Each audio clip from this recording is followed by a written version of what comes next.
Welcome into this week's Cornhusker Conversation presented by Woodhouse. This week I have the pleasure of sitting down with MJ Sherman. MJ, thanks for being here with us. Thank you for inviting me.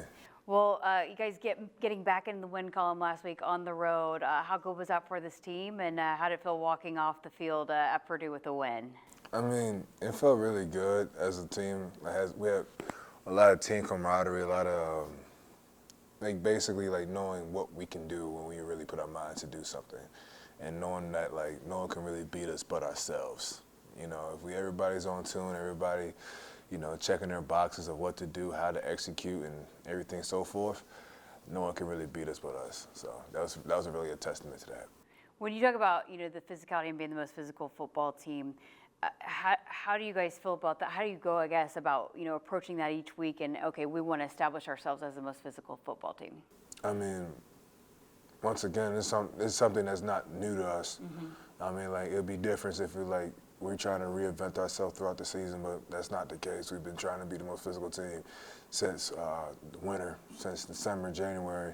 And that comes in the weight room, and does mat drills, and spring ball, summer workouts, fall camp, and now. I mean, so we're not doing anything that's brand new to us. We're just doing everything that we've been doing for the past 6 months. So, I mean, when it comes to being a physical football team, it's just knowing that every day you wake up in the morning, especially on Tuesdays and Wednesdays, that you got to bring your lunch pail to work, and knowing that you got to sacrifice and put your body on the line for Monday, Tuesday, Wednesday, Thursday, and Friday, so everybody can buy out and cash in on Saturday.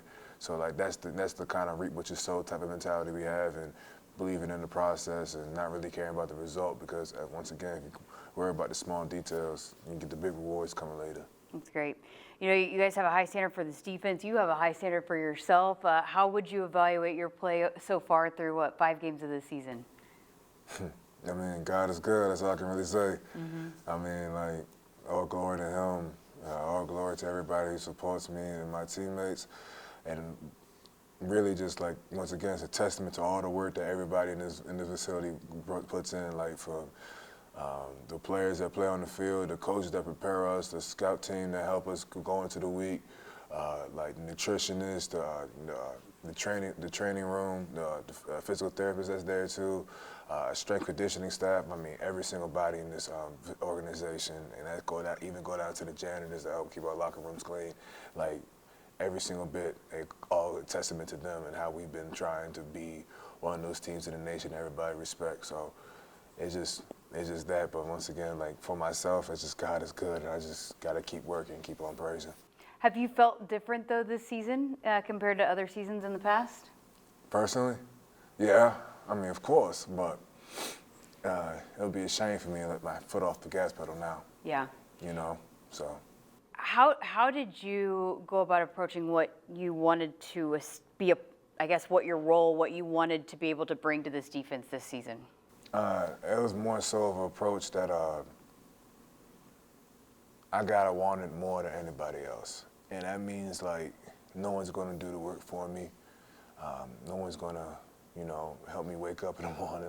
No one's going to do all the little stuff and hard stuff for me, man. That's something that got to come within. The coaches, to make the jobs on the coaches easier, just having them just coach me the details and how, what to do on a certain play, but nothing about effort, violence, discipline, and just aggression. All that comes within. So, just me having that compact and me knowing that as a standard of myself and a standard of this defense, I feel like that's what helped me, approach this season and do what I've been capable of doing. But I'm my own hardest critic, and I know there's a lot more food on the plate, man. I still got to go out there and go get it, man. When you made the decision to enter the transfer portal, why did you land on Nebraska? Because we were chatting before, you didn't really have any ties. So what was it that the Huskers sold you on? I really feel like it was my one-on-one with Coach Rule, and just talking to him and just telling them that I just really want an opportunity to play. That's all I really care for. I ain't really care about any NIL money or what new car I can drive or what house I can live in or what benefits I might be receiving. I didn't really care for none of that. I just wanted an opportunity to play. And obviously you gotta work for it, but he grants every single one of us the opportunity. So now that you've settled in here for over a year now, was it the right decision? How did you feel about your decision? I don't regret it at all. I really believe that things happen for a reason, that people move within God's plans, and either they know it or not. And I've been knowing it, and I've just been trusting him and trusting my support staff, and that boils down to everybody who loves and cares for me. So like, it's like, once again, no regrets, and plus life would be hell if you live with regrets. So, just kind of just living in the moment, being where my feet is at, and making the best out of any situation I'm in. So that's what I've been doing when I'm here, and I feel like I created wonderful ties and wonderful people, and people that I will know for a lifetime. Absolutely, great perspective there. How'd you get into football?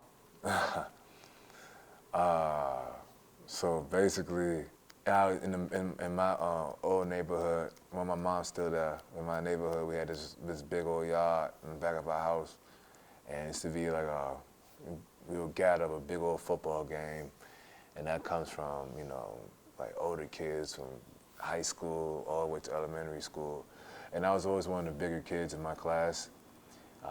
So like we would play throw them up, bust them up, a pickup game of football, probably sometimes be like 9-on-9 football.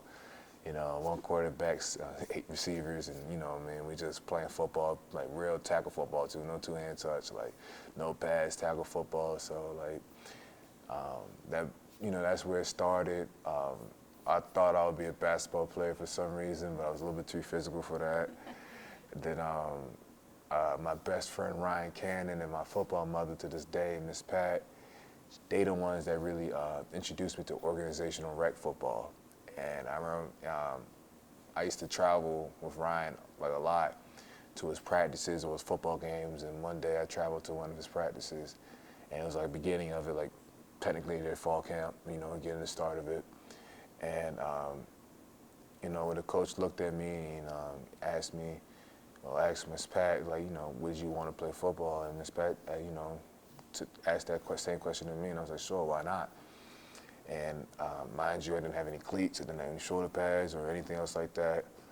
I went into the practice, and it rained that day. It was muddy, and it was in the grass, and we started doing these conditioning punishment drills. And when I got home, my shorts and my clothes, my socks and shoes was just muddy and everything like that. There was just dirt everywhere.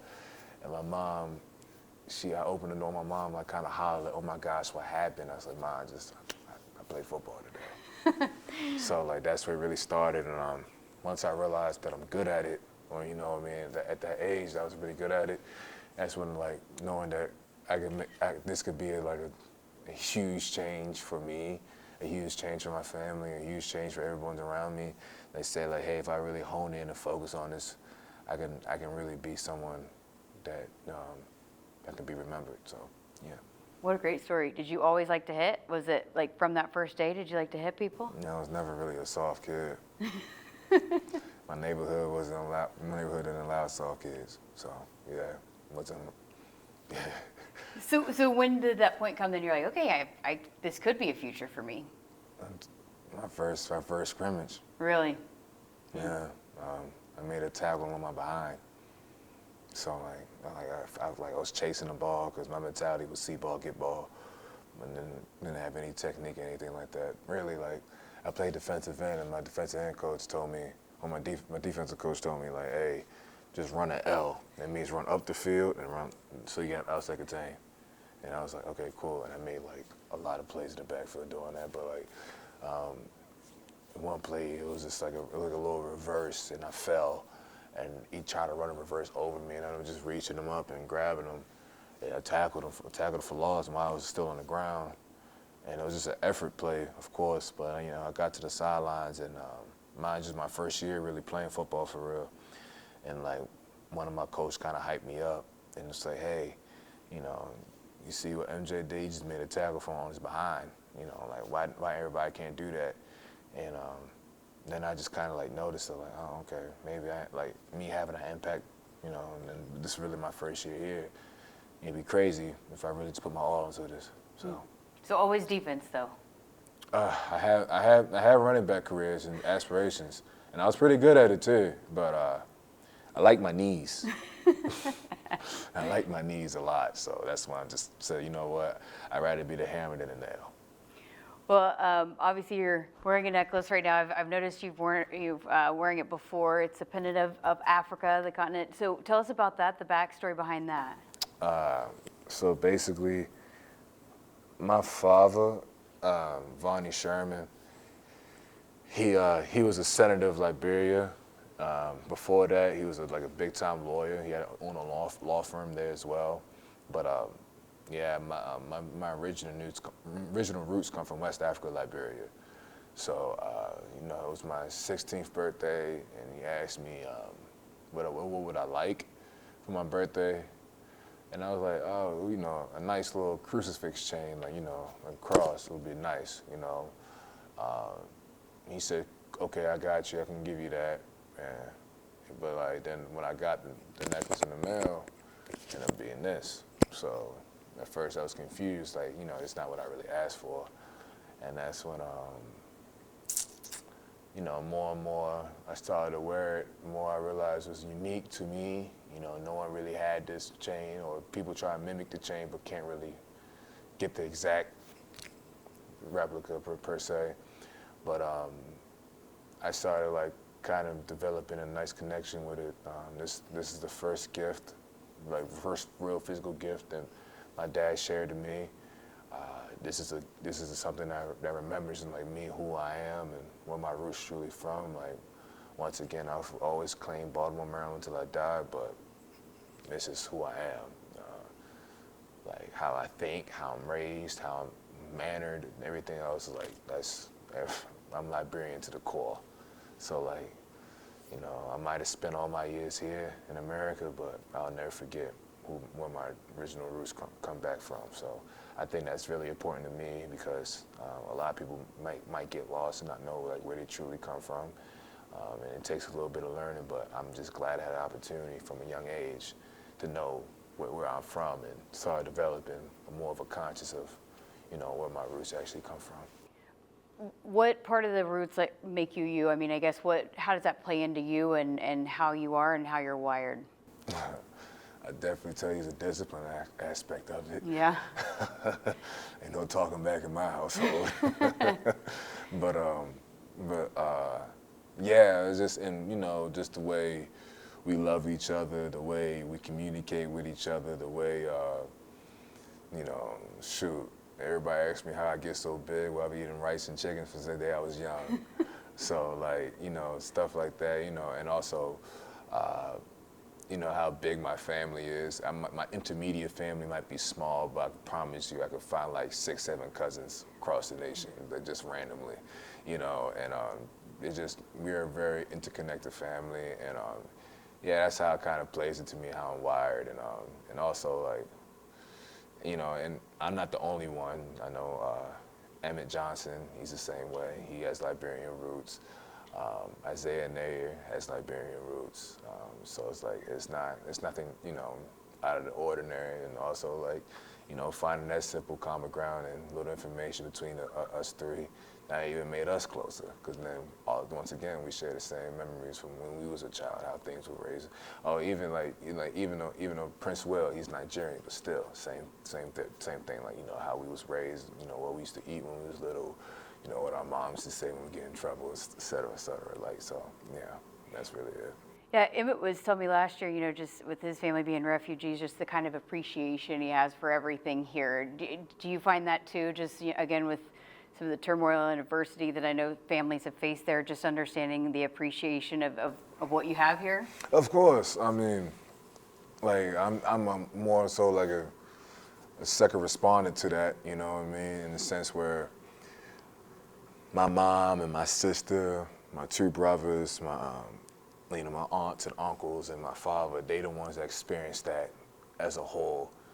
And me personally, you know, I'm just a, you know, secondhand experience of it. So like, all I hear is stories. But of course, you know, being a refugee from having a civil war twice, you know, and over like small, stupid political stuff, you know, that that could easily be fixed, but the political warfare, the political temperature in there was very, very hot. You know, the political climate was like not too good for that. And so for them to have to make that sacrifice, you know, my mom tell me stories about her and my sister just riding this long cruise back and forth.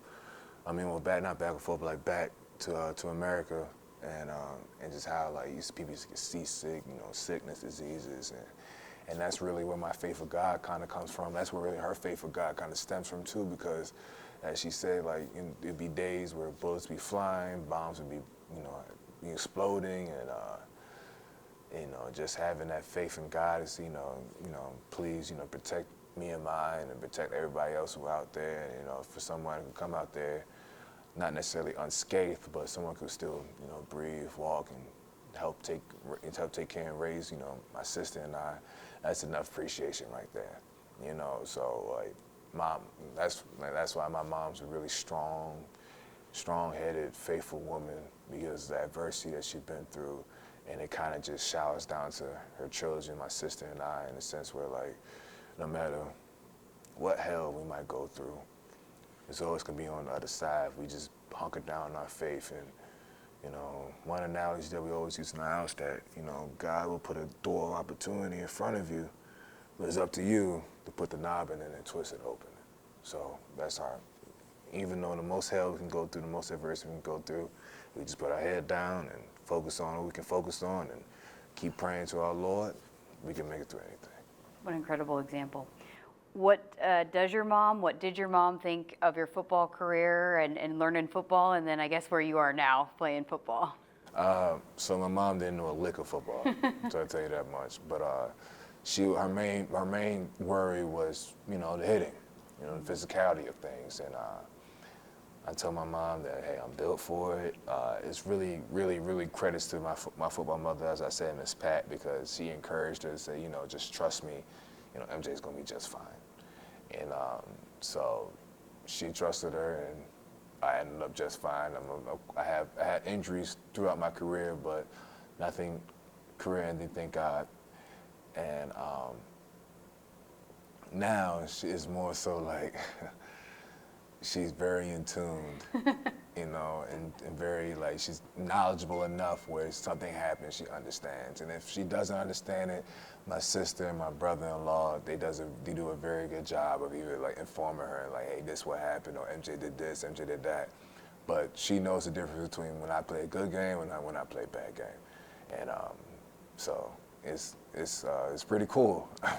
It's pretty dope. I mean, especially, you know, after the games, or if she's not here physically after the games, picking up my phone and seeing the text from my mom like, hey, you did good, or it's all right, you know what I mean? It's her being my critic as well, like, it's pretty good, because she's one of the main reasons why I even played this game. Oh, that's great. She's here for the Colorado game, right? She was here for What'd the she Colorado think? game. She loved every bit of it. Yeah? She had some fun? She did have some fun, yeah. You've mentioned your football mom twice now, Pat. Tell us about her.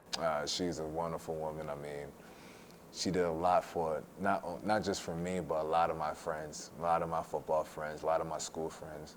I mean, that used to be the hangout spot at Ryan's house, because that was my best friend and her son. But it used to be the hangout spot, and I mean, you know, she didn't have to feed us, she didn't have to house us, she didn't have to like really mind for us, or take care of us, or even take us to practice when, you know, even her days were long, but she would drive like 45 minutes to a practice field and stuff like that, wait there for however long the coaches keep us, because, you know, youth leagues, they don't have care logs, so so they'll keep us for how long they can keep us and bring us back and make sure, you know, that we're fed when we came back home. And I mean, she sacrificed a lot for a lot of children, especially me. She helped out my mom in a lot of ways that even my mom don't even realize, in the sense where, like, I had a safe haven if my mom was busy. If my mom got too jammed up in work, I always had a place with Miss Pat and Ryan, and she's basically my second mom. So, I mean, you can call her my godmother, you can call her my football mother, but that's Miss Pat, and I love her like she's my own mom. Has she been here yet? She went to the Purdue game. Oh, that's awesome. Yeah, so I saw my friend / brother Ryan, and we had a big hug. But yeah, I mean, that relationship started since first grade. So I mean, how long that is now? Like 10 plus years. So, Yeah. Yeah, that's been my main home ever since. Wow. Well, let's circle back now, talk this week. You guys have been so bought into that 1-0 mindset, taking it 1-0. Why is that so important to just focus on 1 week at a time? I mean, I feel like it's said within itself. You control what you can control, and that's your effort and attitude of today. I mean, that 1-0 mindset doesn't mean just Saturday. That 1-0 mindset means on Monday, Tuesday, Wednesday, Thursday, Friday, and if you even look on a deeper level, that 1-0 mindset means every rep you take is 1-0. You might lose a rep. Okay, so what? What's next? You might win a rep. Okay, so what? What's next?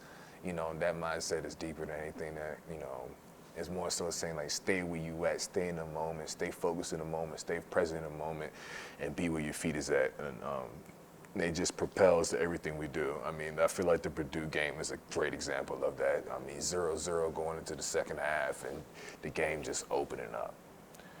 You know what I mean? So, like, it's just amazing what you can do when you kind of it's a boxing fight. It's a boxing match. Football really is a boxing match. And if I'm fighting somebody, can't worry about, like, what if he throw the left hook? I got to take my jab, do what I'm trained to do, and fight to the end. It's always a battle in the Big Ten. Rutgers also receiving top 25 votes, Nebraska too. But when you look at this matchup, what are going to be the keys for the defense? What do you guys need to do on Saturday to pick up another win?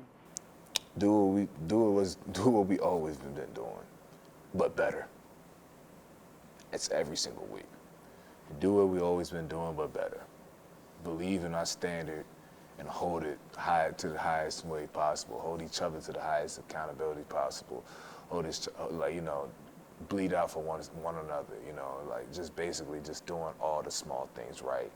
Buy into the game plan, buy into the process, and just execute your job and believe in that the man next to you is going to do his own job, So it's like having that Ubuntu mindset, having that what's next mentality. I mean, I can give you this whole spiel, but it's really just that. That's what's going to take for us to win defensively. That's what's going to take for us to win offensively. That's what's going to take us to win on special teams. Just executing not just doing our job, but literally executing to the finish. So, yeah. What's it like playing next to those guys that you trust so much? I love it. I mean, I love Todd, Nash, Mari, Johnny Bullock, Mekhi Bayer, Deshaun Singleton, Isaac Gifford, Marquise Buford, Malcolm Harzog. I mean, even the ones who come in behind them, I love them to death. It just feels no greater feeling knowing that you're on the field with a bunch of ballers. And not just that you're on the field with a bunch of ballers, you're on the field with a bunch of your brothers. And people don't understand how great of a feeling that is because you don't feel that same way since high school. Some people don't even feel that in high school. Some people don't feel that same way since youth ball, and that's something that, man, like, you just can't take enough advantage of it, So, like, just knowing that he knows that you know that I know that he knows that we in this together, and it's like a warrior mentality, warrior mindset that, hey, I'll bleed out for you. I know you'll bleed out for me. Like, I know you're gonna, sell out and do what you got to do to the highest capability, and I'm gonna do the same. And at the end of the day, we're gonna sit here and we're gonna gather around this campfire Saturday night, and we're gonna look and laugh at each other like, hey man, we really did it. Now it's time to rinse and repeat again. I mean, it's just a wonderful feeling. God, I love that. Great perspective, great conversation. Thank you so much for your time. Always enjoy chatting with you. Thank you.